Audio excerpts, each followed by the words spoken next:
Welcome. From coast to coast, this is Landscape Canada's first educational webinar. This is a webinar to assist you in being a top-notch employer. Some quick housekeeping items. Everyone will be muted throughout your webinar. If you would like to ask any questions, please do so in the Q&A section at the bottom of your screen, or you can also use the chat feature. I will be monitoring this feature throughout the entire webinar. I'm now going to hand introductions over to Leslie Cornell, who is our Landscape Canada Commodity Chair. Amongst the many other roles that she has at the CNLA and Landscape Saskatchewan, she also has her own business.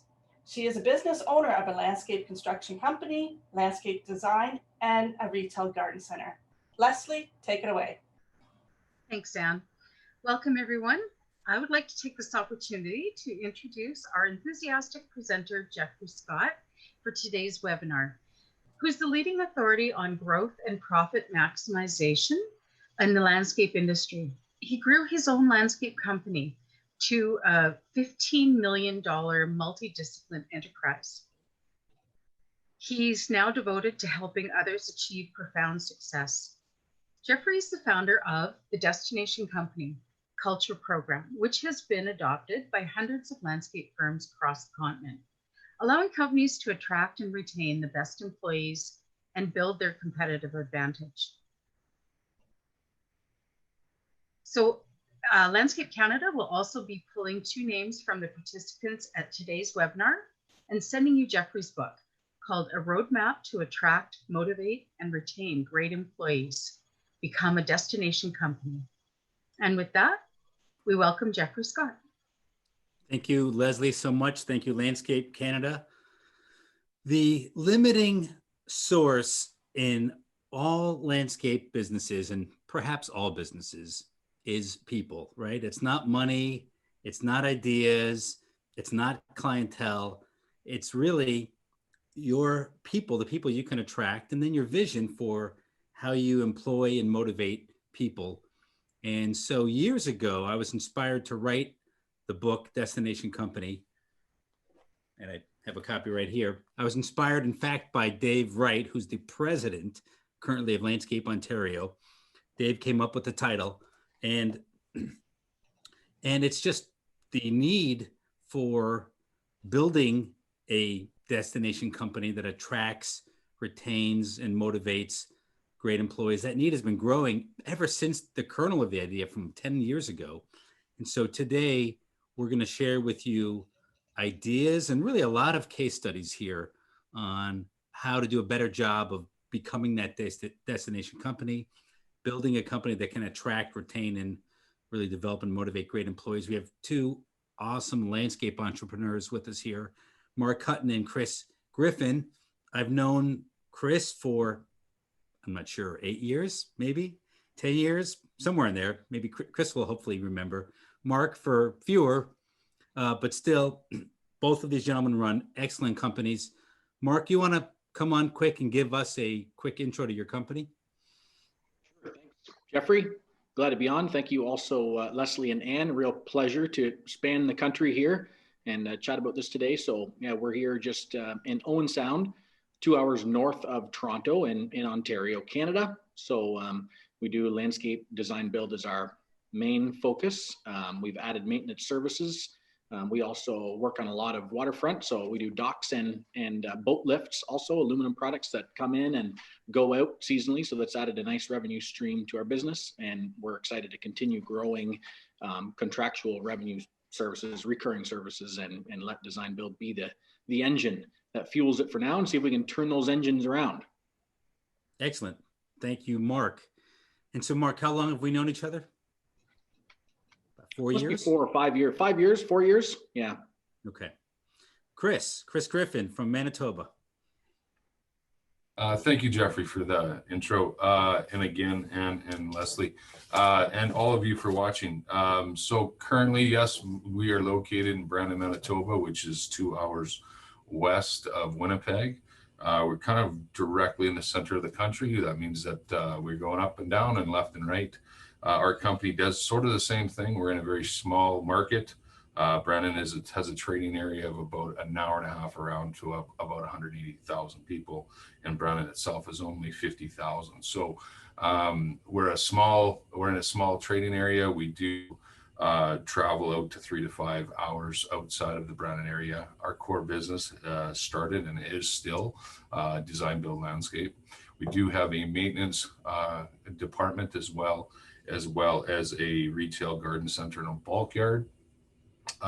We're one of the largest distributors of hardscape and softscape materials in our area.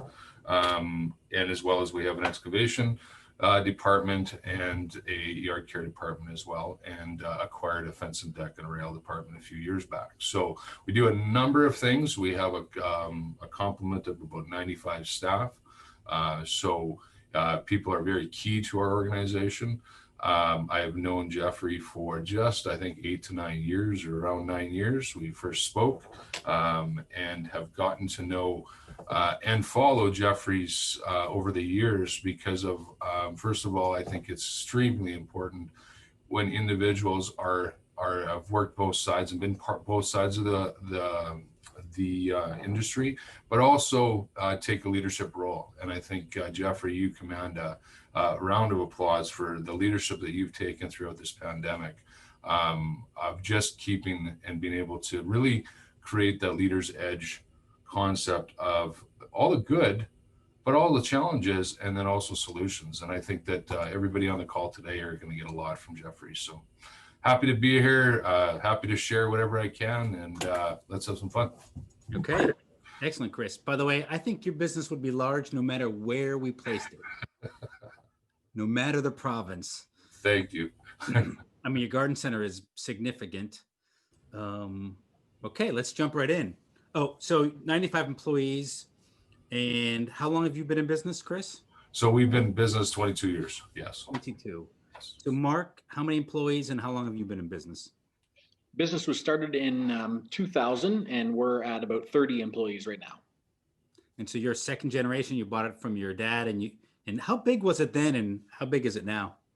Yeah, well, it was probably about 6 or 7 people all of 12 years ago, and we struggled up to the 10-person mark, and it was in and around there where we were really struggling with the next step. And that's when we met you, Jeffrey, at a conference where we were learning more about numbers and trying to bust through the next level, dialing in the numbers. And we learned all about destination company and cultural transformation through values. And so that's what accelerated the next piece and really is making us excited and confident about continued growth. Excellent. So the book, Destination Company, has 7 pillars. And I'm going to read these to you, and then we're going to dive in and give you real tools here that you can use. Pillar 1, vision is an action verb. Pillar 2, you can hear my patriots in the background barking. Pillar 2 is creating a culture of excellence. Pillar 3 is treating recruiting like marketing and sales. Pillar 4 is values-based hiring and managing. Pillar 5, people systems first, production systems second. Pillar 6, shared leadership. And pillar 7, let me pull this up here. Well, pillar 7 is ownership thinking, creating an ownership culture. And so these pillars really work together to build that destination company. And so, Chris, let me start with you. Embracing this type of approach to business, what's been your biggest aha? Where's the light bulb gone off the most for you here? What lesson did you learn? I think the biggest aha really goes back to the shared leadership component. I mean, every pillar, I think the book is written tremendously well. And when I say that, because it really walks you through. And ironically, I reread the book. I read it a few times. I reread the book when you asked me to speak today. And it just really resided back to myself of the importance of actually walking through these steps. But my aha moment was really the shared leadership part. And I think everybody, when you read a book, you decipher it a little bit differently. But my biggest challenge has been myself. I firmly believe that. in growing our business, because I've gotten in the way a number of times, and I still do. I think I get better at it.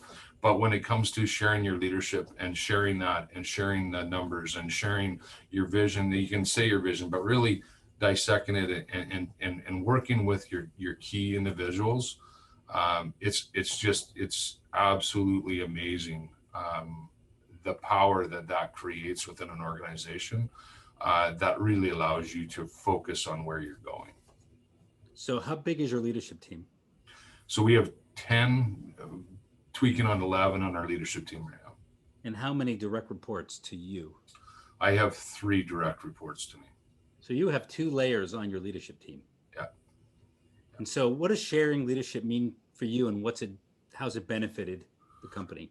So sharing it is talking the vision, but also really how do you correlate the numbers and the importance of decision making back to each of those levels. So originally I thought our production leaders in our organization were our management team, and they were the ones that were really making the decisions on a higher level. But really what I found over the time being was we needed another level there. And in saying that, so now I have an operations and a GM that that report to myself.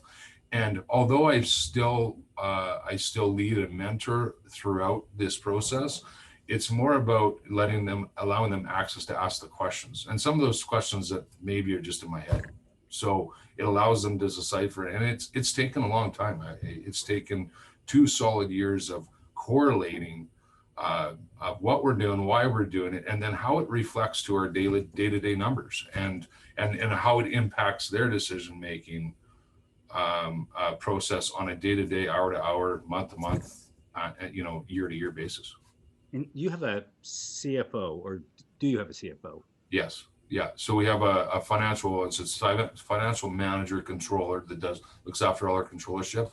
That person reflects or reports into our GM. And so how important has that person been to helping you get the numbers out to your people? I had to get them out of my head and how they were going to be and correlate them. And a lot of that came through us working together. I think the biggest takeaway I would ever say that I took away from our discussions, Jeffrey, was get the numbers to a day-to-day metric. How do you get that, simplify the numbers to a day-to-day metric that correlates to everything that's going on? And that was a challenge, explaining that even to a CFO or a controller. But once they got it, then it was a matter of building those metrics out, and then consistently talking about them, discussing them, and sharing the wins and discussing the losses. It's not rubbing your nose in it. It's going back and saying this happened because of this, and we do it weekly. We get a daily report on our production levels, and we do a weekly report with our leadership team in a leadership meeting every week, and then we do an annual comparison back that gives us our gross margins reports as well as our profit reports per department. So it really bleeds down into the culture of accountability. It's interesting that your financial person didn't really understand the operational connection, and you had to work with them to make that connection. Yeah, it's been that was a big aha as well. It's just I talk about people working on both sides, and I think that's the biggest challenge sometimes with financial individuals. They're extremely brilliant, and but they're sometimes a little bit tunnel focused and tunnel visioned on looking at their accounting principles. But when you adapt those operational principles back in what I call it the real world, then how do they mix and match? And then how do you just flip that into a number that everybody, and you can drive that numbers all the way down. So we have metrics now that go up every day in all our operations areas. So every crew member, every field worker, every front line staff can see how many hours are you left on the job. Yeah, that's been huge. It's amazing because I always love using sports metaphors. You would never go watch a game if there wasn't a scoreboard, or if they wouldn't tell you the score. Absolutely. You'd get bored, you'd go home. You'd leave the game halfway through. It's hard to figure out daily numbers, and that it's not any knock that it's taking you so long. I mean, some divisions are easier, like irrigation service, very, very simple to figure out what that daily number is. A lot harder on big construction jobs. Absolutely. So I'm going to shift here to Mark. I don't know quite what, actually, I do know what your answer is going to be, but let me ask it anyways here. So what was your big aha as you grappled with this becoming a destination company? Yeah. When we met, like I mentioned earlier, our big struggle was breaking through the next level at that time, which we thought we were solving by digging deeper into the numbers and refining our financial systems. And I didn't even realize it until you hit me with it that we needed a place for it to grow, and we needed to define that culture with core values. So I loved hiring and managing. Is that the title of the chapter? Hiring and managing by whatever it's called. You better bust it out. Yeah. Exceptional to start understanding how to grow a place where people want to join, want to have a career, want to continue expanding their own careers. And that has been groundbreaking, really, for me. We've brought on a number of people in the last, month or so, another project manager and a service manager for a growing department. And just today I was speaking with them about how our values came to be and how so many people come into our company saying, man, I look around for a place to work and they offer this or they offer that, and your values really resonated with me.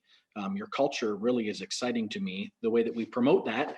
And so now my big challenge is to deliver on that promise. So we want to be a great place to work. We want people to come in and experience that employee promise. We want to make all kinds of customer promises, but employee promise too.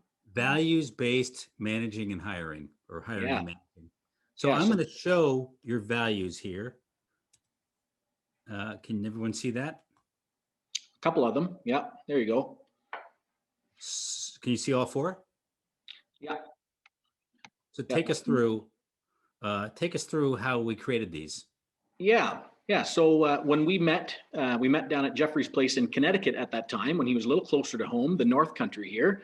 Now you fled for warmer climates. We don't blame you. We met, and one of the conversations was describe the kind of person that you fired before, or that has quit your company, or that you've really wanted to fire but maybe couldn't, or we're really struggling with how to get there. You've got performance issues or cultural tension. Let's describe that person. And so we did. We came up with a number of words that describe the kind of person that really becomes a cancer in your organization. And as we worked through that, we wanted to create the opposite characteristic of what that ideal person would be like. And that was really groundbreaking for us. And it came together as you see it on the screen here. Our values are passion, optimism, relationships, and knowledge. So it's the words there in italic. The passion, word optimism, relationships, knowledge. Yep. Yeah, that's the core value. And we wanted to describe that. You can understand that, if you have somebody coming into the landscape world and they're really, really unexcited, they've shown up for a job, so they're not very passionate about our industry. And then they come in and they're going to complain about the issue of the day. While they're doing that, they're going to talk down their coworker. And then when we challenge them to grow, they say, no, thank you. You can probably all agree that sounds like somebody that's not going to help you advance your cause. You're going to really be fighting that. And so when we have people in our team, and we do, I've been amazed at how our culture has transformed and how we really attract people who reach out to us through our recruiting platform to say, hey, looks like a really exciting place to be. They fill out the questionnaire, and it keeps coming back to the values. So we had to define it for people. What does it mean in our company to be passionate or to exceed expectations, to build a relationship? So we've developed these 4 bullet points per value. We've got them hanging up in our shop.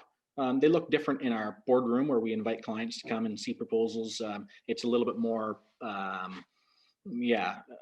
story-like than point form like this, but this allows us to continually bring it back to our crew, help them understand, train by, manage by the values, and hold people accountable to them also.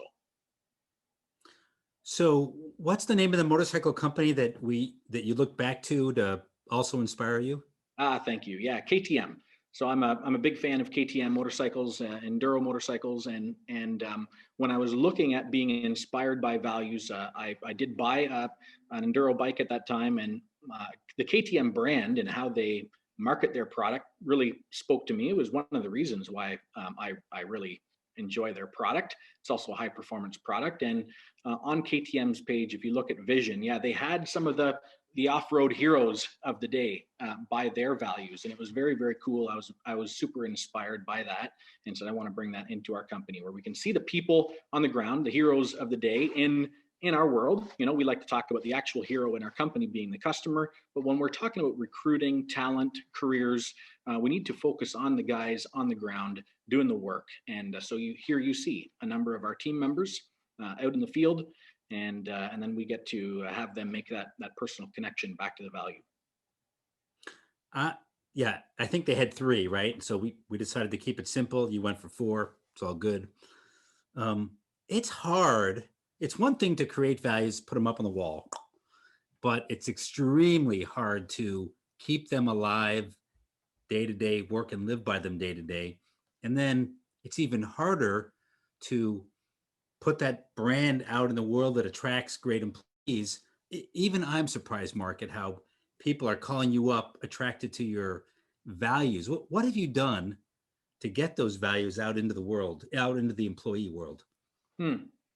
You know what's funny, of all of the people, so we have a lot of people that do apply, that do reach out to open ads that we have for field positions. So we're in cottage country. It's a big rural demographic. There's not a lot of industry here. The town is 20,000 people. So a lot of people that work in other trades might apply to our company. So we have a different challenge on a higher level. But people actually reach out to our company when they see our customer reviews. Often we hear this. And so we make a real strong effort to reach out to our customers, engage them on a customer service level and say, will you review us? And can you do that on our Google platform? And so we've had countless candidates reach out and say, hey, I saw the reviews. Sounds like a great place where customers are having a good time, and customers don't, you often get authentic feedback, right? On a platform like that. And so then they check out our website, and we have a careers page that really unpacks this further. And again, with a new employee that just joined us today, I asked them, how impactful was it to you to see what our promise to you is, and you, the candidate, is, and how it works here to be an employee, and what our values, and he said, yeah, tremendously impactful to see all that, when at another place I was considering, it was, well, here's the job and here's what you're going to get paid. End of story. So I think news just travels, and yeah, as I mentioned, it's now increasingly becoming our challenge to fulfill our promise at this level, which encompasses so many more things, right? Career paths and training and ongoing performance evaluations and goal setting and all that stuff. You know, as hard as it might be for Chris to hire in his town, it's probably 3 or 4 times harder for you to hire. You are very remote. How is your new employee from South Africa doing? Really good. Yeah. So that was an exciting and interesting experience. Yeah, where we get, I'm sure you all get international applicants, often through Indeed. And this landscape architect that just joined us was also an Indeed applicant that reached out, and to be honest, I initially dismissed it, but he was very persistent, very persuasive, and I was looking for a salesperson. So very early on, his persuasiveness won me over. We did bring them over to try and make a long story not so long. It had been their plan for a long time. They researched a number of companies across Canada. Their plan was either to move to BC or to Ontario. Had never considered that they wouldn't have to be in a city region. So when they discovered our company and found our careers page and discovered our core values, he said, I fell in love with your company, and this was it. And so we made the hire. At that time, he had moved his family from South Africa to Dubai, spent 5 years practicing as a landscape architect in Dubai. And of course, a totally different angle on landscape architecture of what we do here in Ontario, up in the hills and the trees, the rocks and the trees. So, but brings a whole new worldview, I guess you can say, and new angle. And so far, really excited about it. You know, the biggest failure that companies make, the most costly failure that I see the companies make, is when they hire the wrong person. More costly than the wrong truck, the wrong client, the wrong bonus structure. Okay, maybe that could be the one exception. But and I see it so often. The wrong employee it causes delay to your vision. It can cause chaos. You can waste money in training. They can come in and do actual damage. You could lose a better candidate. All kinds of cost to failure. And so having your values super clear definitely helps. And then if you're taking the risk of hiring somebody from Dubai, it's really critical to be so clear on your values. One last question to you, Mark, and then we'll go back to Chris. How did you use these values in your filtering and interview process? That's a great question.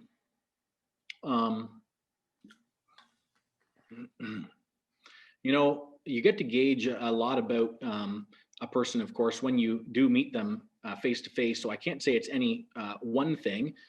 We have all kinds of different levels of screening when a candidate comes in, and by far our first layer of screening is an online 4-question simple questionnaire that they fill out on our careers page, and we can always see how much passion they have, which is our number one value. When we ask them, what is it about the industry that you're excited about? What is it about Hutton and Company that you're excited about? And some of them say, I'm just looking for a job. And it's pretty obvious at that point how passionate they are about coming to work for us. And others say, I've been watching you for years. I've been following you on social media. This is my career choice. And it's an immediate pick. And from there, we filter out and we get into, the rest of the company. We start exploring what our company looks like and inviting them to our office and having them come in, inviting their spouse. You talk about that in your book also. We found that to be an incredible part of the recruiting process. So we're building relationships with them. They're building it with us. We share with them how we're looking to push the bar and grow in knowledge. And all the while, as they're showing up, if they're being a cheerful person that's showing some enthusiasm, you just get this fit. You just get this fit over time. Yeah, one thing you said early on that I have a different memory. You said the numbers was, I don't know, the easy part, and then the values was the hard part, something like that. But I do recall when we met, you really had to get a handle on both initially, and you did. You guys are whip smart, so you got to handle the numbers probably easier than the culture, and the culture is like the harder part, the more amorphous. Mm-hmm. It's not always the case. For some companies listening, the culture might be the easier part, and the numbers the hard part. They say that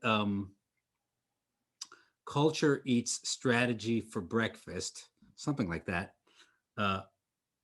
But culture alone doesn't do it, right? You need to have a good strategy and a good handle on your numbers to really hit that home run. Mm-hmm. And you've kind of done a good job, right? Culture and then super strong on numbers. Oh, we went too far, and then kind of finding that middle ground. Yeah. That's just how it is. So, Chris, back to you here.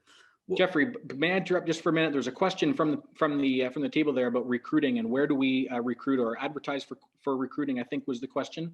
And that was, if I can answer that just quickly, and that is all over the place, every opportunity we get, but we certainly, direct people back to our careers page. We do use Google AdWords. We do run social media campaigns, Instagram and Facebook. So we found absolutely that social media is a big place. When we're keeping our social media up, it's largely for recruiting purposes. The rest of the usual platforms, the job boards at the colleges and universities and et cetera. So hope that answers that question. And the headhunter whose name we won't mention. Ah, yes, the headhunter.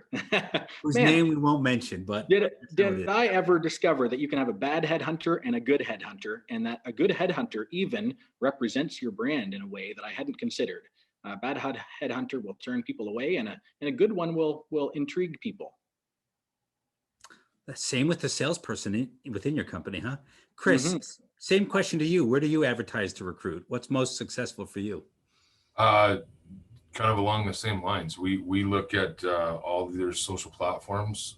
We do a lot of reaching out. I I talk to a lot of different individuals, and we do a kind of a future plan of what we believe that we're going to need every year.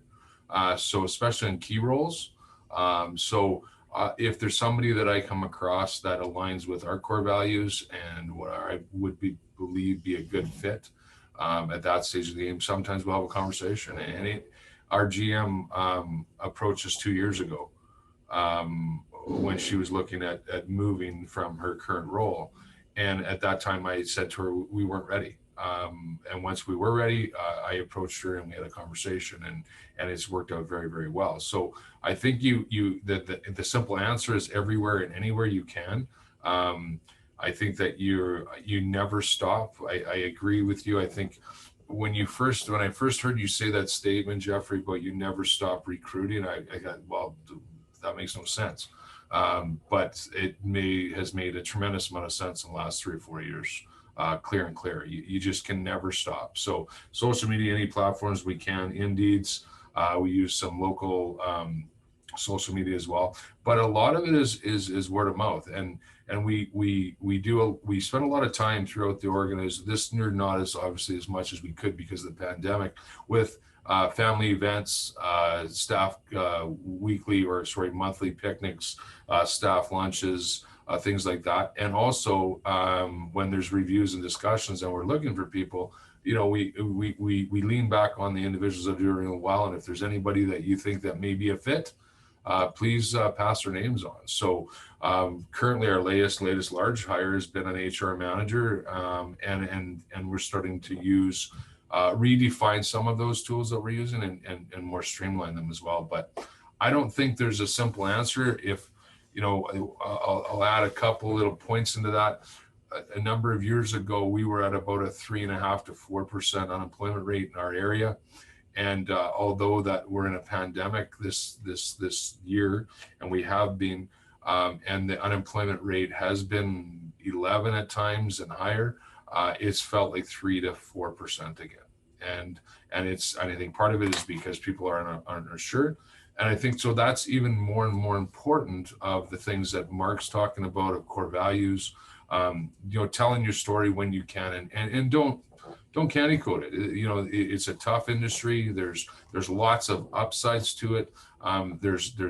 We strive to have lots of fun, but we got to be accountable, and we got to be accountable to us first, our customers second, and that's like I said, be straight and honest, and never ever stop recruiting.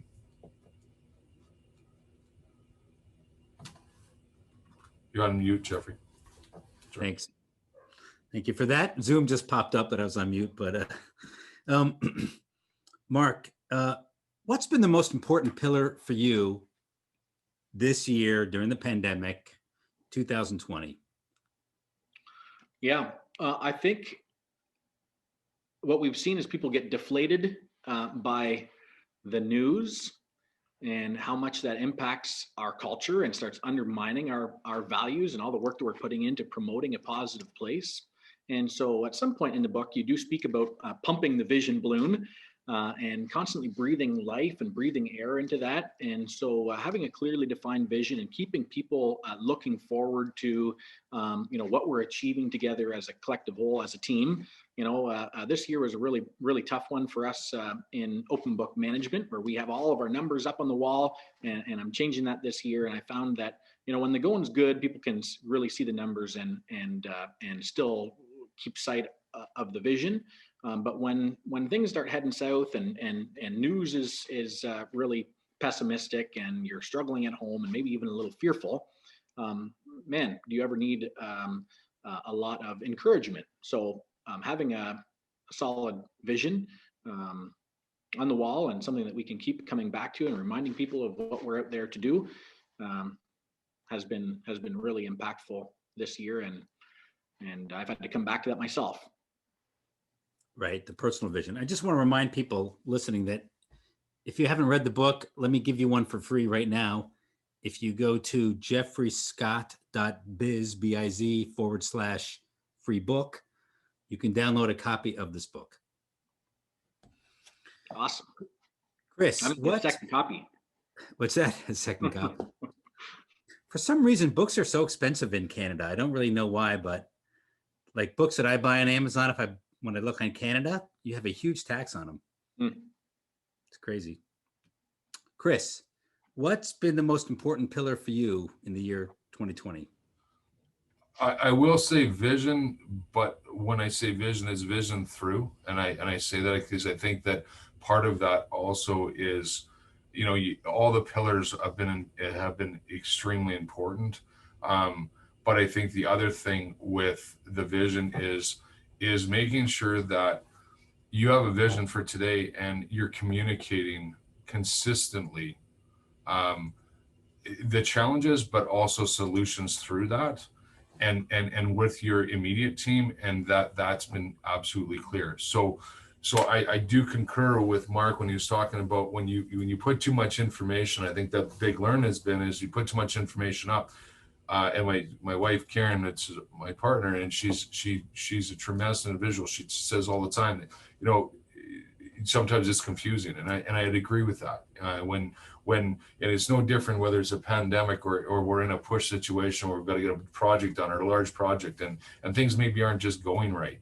Sometimes the more information you put up there, you kind of put in front of individuals, it creates some animosity and concern. So you absolutely have to do that. And I think the individuals, and one of the points that I had made with the vision component is, as a leader in an organization and an owner, I think it's your job never to lose sight of that. And I think over the past years, there's been times that I have, and I've really seen our team lose sight. So whether it's pandemic or whether it's a growth scenario, whether it's a challenge, I really believe that it falls back onto that number one. And I'm saying number one, the picture of what your organization is today, where it's going, and also talking about what's happening currently, and not confusing. Keep it simple and keep it very, very straightforward. And make sure, I heard this from this individuals not too long ago, that ask me anything concept, in opening that up to your team, open that up to your whole company as a president. And I thought, that's brilliant. And we did that a lot throughout this last 6-7 months. If anybody had any questions, feel free, ask me anything. And made myself available to be able to answer those questions. So it calms some nerves sometimes. To hit top dead center in this past year, I don't know if there's any company out there that could say in any industry that you'll be able to do that, because there has been so much positive, negative, concerning, fear, those sorts of things going on, that to have that expectation that team could hold that is very difficult. And I think that's part of a leader too, is understanding that what current situation are we in, how are we doing, what's our direction that we're going, how are we working through it, and communicating those challenges, but also making sure that you're celebrating those wins. So thanks, Chris. It's interesting you talked about too much information. Mark, when he was sharing financial information, found that he was sharing too much, I believe, and that was confusing. Is that right, Mark? You want to expand on that? Yeah, sure. We are practicing open book management here. So that means, every division has a number on the wall in our shop. It's some 30-foot vinyl billboard. And we did forecasting departmentally, company-wide. We looked at the numbers at the end of the month. The whole budget is up there, everything from down to net profit. And we also include all of the departmental KPIs on divisional dashboards. And it was a learning moment for me over the last 3 years or so of practicing open book management, and especially as our company grew, that there are certain folks that really need to get behind those numbers and need to know about them. And there are others who maybe only need to hear it once a month instead of sitting in on a company-wide meeting twice per month, and maybe being a little distracted by it when they might have a bigger issue, and the issue is, how do I deal with the machine on my site that's giving me grief? So as our company is continues to grow a little bit more, we're making more of an effort to give people the, like Chris said earlier, the daily metric, or the one thing that they can really see and get their hands on. Because as the numbers growing, on a revenue or a gross profit level, even in a department, and you've got that crew member that just is starting to lose a little bit of passion, honestly, in that meeting. And we've found that, I thought at first when I experienced this, that I wasn't doing a good enough job of it, and that maybe that's true too. But I feel that instead I'm going to really focus on what people need on a field level, and dial in different levels of open book management through the organization. And I hope that that will do what it's supposed to do, and that is promote sharing, promote transparency, promote vulnerability, and problem solving together. That's why we started in the first place, and I hope that people continue seeing the value of sharing numbers that way. Thank you. So I want to just remind the audience, put questions out on the chat, or however you're supposed to do it. Let us know your questions. We want this to be as interactive as possible. Chris, let's look into the future, 2021. Which pillar, which strategy are you planning on leaning on the most as you move forward? We're leaning on culture. So just a back date on it, about 2.5 years ago, we really focused on changing and believing in a lot of the stuff that Mark was talking about. And we got a lot of traction. So I kind of associate that back to a number. And I would say when we were growing, and we've grown anyway on an average of about 15% a year over the really last 20 years, I guess. So there's been a lot of, foot to the pedal, hit the ground. And so 3 or 4 years ago, I guess, I think speaking with yourself, culture became a real big issue or challenge. So we started instilling it. It took us about a year and so to really get our teeth into that. And we started, and I would say we would maybe be at a 4 out of a 10. We kind of felt that we grew up to about a 7.5 out of 10 as far as company-wide culture up until this year.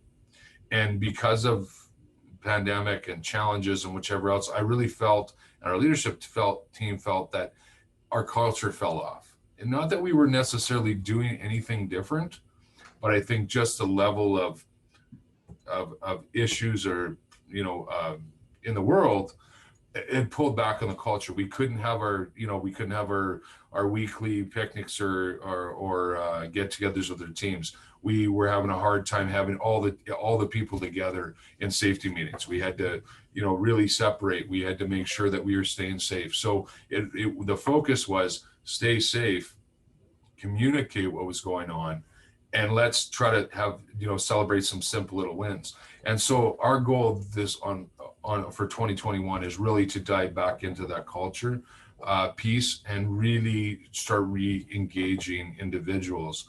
And we're going to have to be a little bit more creative. Even our annual meeting this year with our leadership team will be, through Zoom, and it'll be because we can't meet face to face. So, those sorts of things have changed our organization.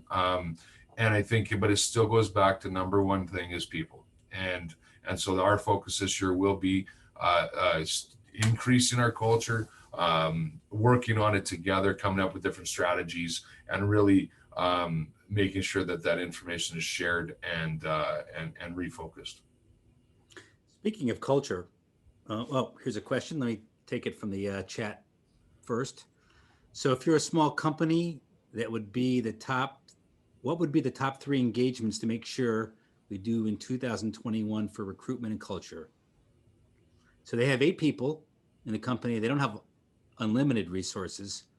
Top 3 things you would do to improve culture and recruitment. Gentlemen? Number 1 would be core values. I identify what your core values, and it doesn't have to be difficult. Identify the core values, understand what that is. Second thing is understand the why. So I always believe that once you get your core values, you really define what your why is. And at that stage of the game, tell your story and put those people processes in place. That would be my top 3. Mark? Yeah, I can add to that. I had this brought up recently to me where I was sharing the story of how we developed our core values. If this company has these 8 people, if they are values aligned, it'd be very, very good to involve them with that discussion and have that conversation about what people have been with us over the years that haven't been a good fit. And let's define that person together. And so that when you come up with your core values together, there's immediate buy-in. And if you can accelerate into that place of culture where you have alignment and everybody's defined it clearly, then you don't have to sell it, so to speak. So co-creating, like Chris mentioned a little bit earlier, shared leadership in that sense would accelerate you very, very quickly. And I agree. If I just strip everything off the walls, vision and open book management and all the dashboards, I'd leave values up. So I'll throw a couple in there as well. This one might seem a little counterintuitive, but if you have somebody that's a culture killer, removing them from your team will have more of an immediate impact than anything else you do, like a weight holding a balloon underwater. It's the hardest thing to do, especially when you're 8 people. The absolute hardest thing to do is to remove a culture killer. And a culture killer is somebody who's high performing. So they're making you a lot of money, or you think, but they're also high destroyer in terms of ruining the culture. So if you happen to have that kind of person in your company, removing them like a thorn in your body that's, the antibodies are attacking you get a physical problem there, removing that. I think keeping the vision exciting for the company. So what are we doing new? But also, how are we going to do it as a team? Culture and team, I believe, really go hand in hand. You could have a culture of individualists, but to me, that's not super effective in the landscape industry. And so what you can do to really pull the team together, and it could be the work hard, play hard approach, raising expectations on what we're going to achieve, but spending more time together, celebrating, just enjoying each other and getting to know each other. And so I think that would be number 2. And then number 3 is all politics is local. So each person feeling like they're getting their needs met and their career is moving and they're getting what they need will obviously help the whole team be cohesive. So as a small company, you can do certainly the second and the third, and you need to think about the first if that's applicable to your company. So did I ask you what you're focusing on in 2021? Did I ask that question yet? I think Chris jumped in. But Yeah. Not Mark. Mm-hmm. Are you asking me? I am asking. Yeah. Yeah, no, I'm excited about 2021. Lots on the go. I mean, everybody experiences the same, right? We got another year full of challenges ahead and opportunities and excitement. And as we've added departmental managers this year, I was nervous. I can't say I'm all that nervous, but I was nervous about maintaining our quality standards. So in the chapter called Creating a Culture of Excellence, we've already defined our culture by values, but we also need people to be maintaining our quality standard to our customers. I don't want to drop that bar. So how we do that, how we train, how we give good visuals on how we get work done in an efficient way, and maybe even increasing the quality standards through it. I'm really excited about that and hand that responsibility over. So that's personally, I'm stepping out of design build. I was actively selling everything, and so now our landscape design team is selling all of their own work, and the project managers are estimating their own work. So I confess I'm a little nervous about it. So we have to have that a standard of excellence, and I know that it can be done. We have a fantastic team, and the crew, the installers, have been with us for some time, and collectively, I know that they're going to make an amazing thing happen. I think delegation's the hardest thing to learn, and the first obstacle to go from small to big or just to that next level. So you're saying the pillar you're focusing on is excellence. So that pillar came to be in my book in part because of what I learned from my father when many years ago he built a pool, and the pool did not meet the specs for the client. And so the clients said, is that pool in spec? Can you check that out? My father checked it out, tape measure, and it was off by an inch or a half an inch. And total client pleaser. That's how I was raised. So always ask the client what they want. Don't assume. What can we do to make you happy? And his response was deadpan, fix it. How do you fix a gunite pool that's that's off spec? You tear it out. There is no other way. And so we tore it out, and the client kind of got re-engaged. Now that I have a chance to rethink the project, I'd like a bigger footprint. And so we tore the pool out. We ended up breaking even because more sales happened as we reinstalled the pool, but it had a huge impact on the company. The owners are crazy. If that pool is off, they're going to make you pull it out. And it created this story that just sort of repeated itself and resonated for years and years, that you can be proud working at the company because we really do have integrity. And if it's wrong, we'll pull it out and we'll redo it. So integrity, a little bit of craziness mixed in there. And so setting that standard of excellence, Mark, that you say you want to make as your pillar for this year, it may require some sacrifices along the way. Mm-hmm. Maybe I'll bring back open book. Yeah. But something you said I want to touch on with both you guys, training. I think that's the hardest thing to do for small and medium-sized companies. Not until you're really large, I'll say even extra large in landscape, does it start to get easy. It's hard for 98% of all landscape companies, I think, in the continent. And you have another question there, Jeffrey. How do you guys retain staff year-round in a seasonal business? So we'll get to that in a second, but I want to just touch on what Mark said about training. So you're going to make this year the year of training. Tell us how you're planning to do that, because it's hard, and I'm going to ask Chris the same question. Cool. So not only do we share all of our financials in a different way now, we share our strategic plan. It's up on the wall in our shop, and I'm condensing that and simplifying it a lot more. So of our top 3 to 5 goals, number 1 is absolutely going to be training. And I've realized that not only do people want to be, or did I think they want to be engaged with the numbers and the performance, but really they're giving you their feedback on what needs to be improved. And we hear it all the time. We need better training. So we're now going to have what would you call it? Implementation teams that are going to, on one of our weekly company-wide meetings, we're going to have a team stand up and report to the company on not lagging indicators. Here's where we were, but leading indicators. Here's what we're going to be doing this month. Here's our careers day, or here is performance reviews are coming up. Here's who you can talk to help set a goal, etc. Leading people to the information that they need and setting that up in a good way.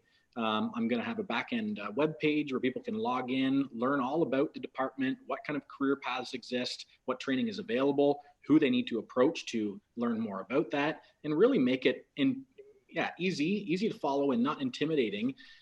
So it's gonna happen by a lot of collaboration and engagement that we're going to continue working on. Thank you. I'm sure we could unpack that for another hour, but we don't have that time. Chris, training. How do you do it?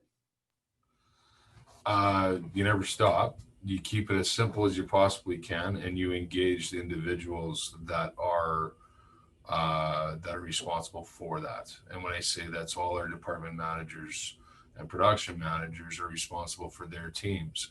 But the number one thing that I found that became absolutely essential is setting a clear set of expectations of what our expectations are of them, and them setting a clear expectations of what their expectations are of their team. Then you tie your core values in, and then your technique training.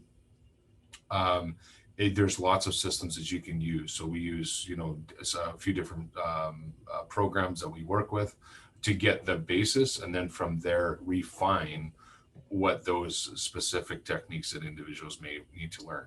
But we look at I think you talked a little bit about ideal. What is an ideal individual in that position? What do they need to know? And then how fast can you upload and and train that person into that position to allow them to be confident, comfortable, and that's going to align them with the work that they're doing that's aligned with the company, of what the company is telling their clients, selling their clients, and expecting of our teams. And that sounds real quick and easy, but that takes some time.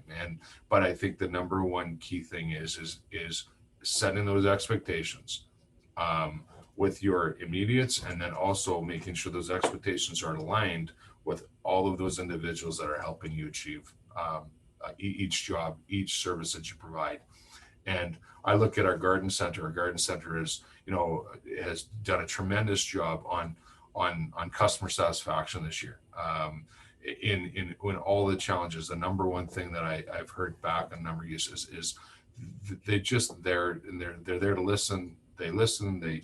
They make us so happy. They do such a great job on pleasing us. And I think that is just such a a feather in our cap to be able to do that, and to be able to know that. And I think it's number one thing is expectations and listening.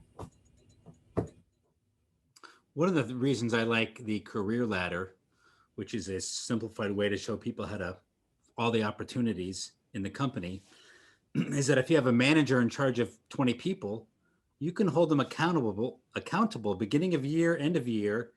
Where are your people now on the ladder matrix? And how do you plan on growing them up throughout the year? So if you have even a simple career ladder, like LMN, I think used to give one away as part of one of their tools. Even a simple one you can now use to have discussions with managers and give reviews to managers on how they're moving people up those ladders. So that's just something sort of simple to think about.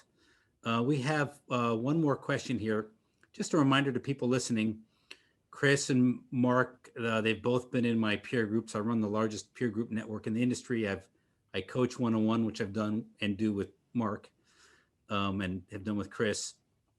And a lot of times these little tidbit ideas get shared in these groups, and you R&D, right? Rob and duplicate, and then adapt and make it your own. And so that's really one of the benefits. So the final question here, and this is a doozy, how do you retain staff year-round in a seasonal business? Let's assume you're not doing lots of snow plowing, which Chris, I know you do, which you didn't mention, but you also do snow plowing. How do you guys do that? Mark, you want to go first? There's no art to it. This is what I'll say. There's absolutely no art to it. It comes back to, I think, the original topic that Mark was talking about, was our core values. People want to work and people want to work for great companies. They want to work for people. People don't quit companies. They quit generally managers. So it's a people system that you focus on. You have to be realistic, I think, as well. Sometimes when you keep people on a little bit too long in the season, and then it actually hurts your cash flow, or it hurts your operations, and then all of a sudden you can't bring them back. You have no other options. So I think it's being true, it's being real. I think there's lots of ways that if you're in a growth scenario, if you're watching and you understand your numbers, you can probably put some special projects together that allow you to grow and get you positioned in a better spot for next year. But again, that goes back to cash management. I think it's being absolutely honest. We know that we're in a seasonal business, but I think when you also talk about expectations, the expectations in this industry, especially in design build and hardscaping, is they're high. There's no question about it. It's tough work. It's hard work. And I think that there's also an upside, or another upside to it, is you do generally get a little bit of a break. So there's ways that you can structure that depending on your vision, your planning, your growth, and your organization of those key individuals. How can I structure them and position them to allow them to be successful, achieve what they need to do, allow them to have their homes and income, and also align with our vision of our organization on the go forward. That's what we've tried to do over the years, and knock on wood, it's worked fairly good. So. Okay, Mark, do you have an answer? I can just further to Chris. I agree with that wholeheartedly. You know, you want to be an organization where people want to go home and say, "I'm never going to quit that place. This is a place where I want to be forever. My family supports me. I come home and I may be tired, but my wife or my husband says, "Man, you must have had a good day today." That's the kind of place that we want to be in. And you know, as we try and communicate that on our careers page, that this is the type of employer we would like to be. You know, it continues raising the bar for ourselves and how to manage and lead people and fulfill our promise. So, yeah, you got to work hard to be a good employer. And so I put that right back on us, on all of you attending as the employer, that it's up to us to lead an exciting place. And I know, speaking for myself, we've dropped the ball many a time, and there's been an employee who has left, and I'd say, wow, yeah, I could have done that maybe a little differently and kept that person around. So we keep looking for areas to improve there and deliver on our employee promise. So I'm going to offer a couple of technical ways as well. And then I think we'll probably have to go here. Two things. If you could shrink winter to the point where you can float the employee, then you may have a chance of solving it yourself. And so you can shrink winter, maybe not up in the Arctic Circle, but in, you know, much of the country. You could shrink it by doing work all the way up into Christmas, like with Christmas lights, and then you taking down the lights gets you into January. So if you can keep your people busy through to January, and if you can get out the gate earlier, and again, this is going to depend on the service and what you're doing, but get out the gate earlier in the spring. If there's a way to shrink winter, then financially you start to think about, should I just keep them on versus letting them go and then having to train somebody else? Also in the US, there's a little known way to put people on salary. Almost nobody knows about this or does it, called fluctuating work week.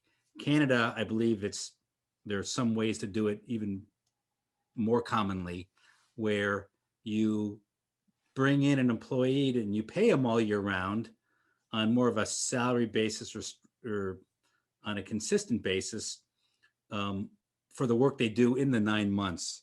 And that's best done if you hire them in the winter, where you're in effect paying them for free for the first couple months, so they realize that you mean it and you're not just going to let them go.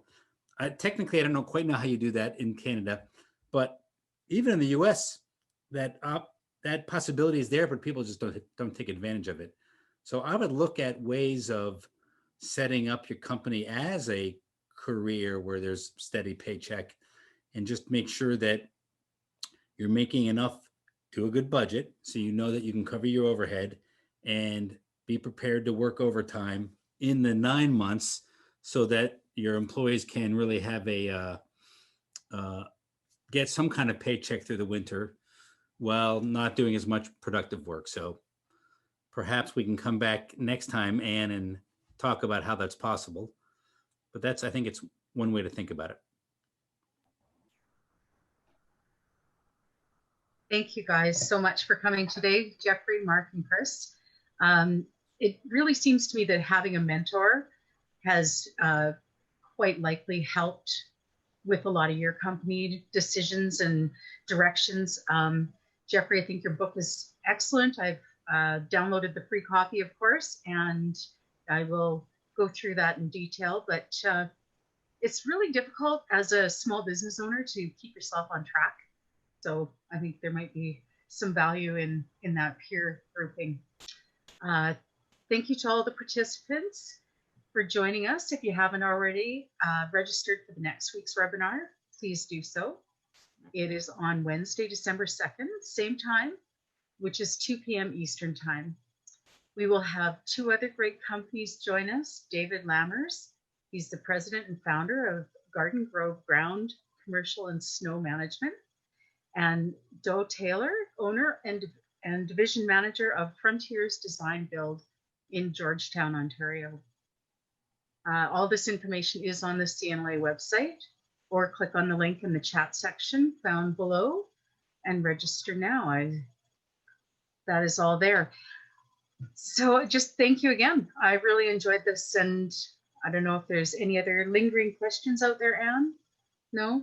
It looks great. And if anyone does have any other questions, if they think of it throughout the week, please feel free to email me. I will connect with Jeffrey before next week and we can answer those questions in next week's session, which would be great.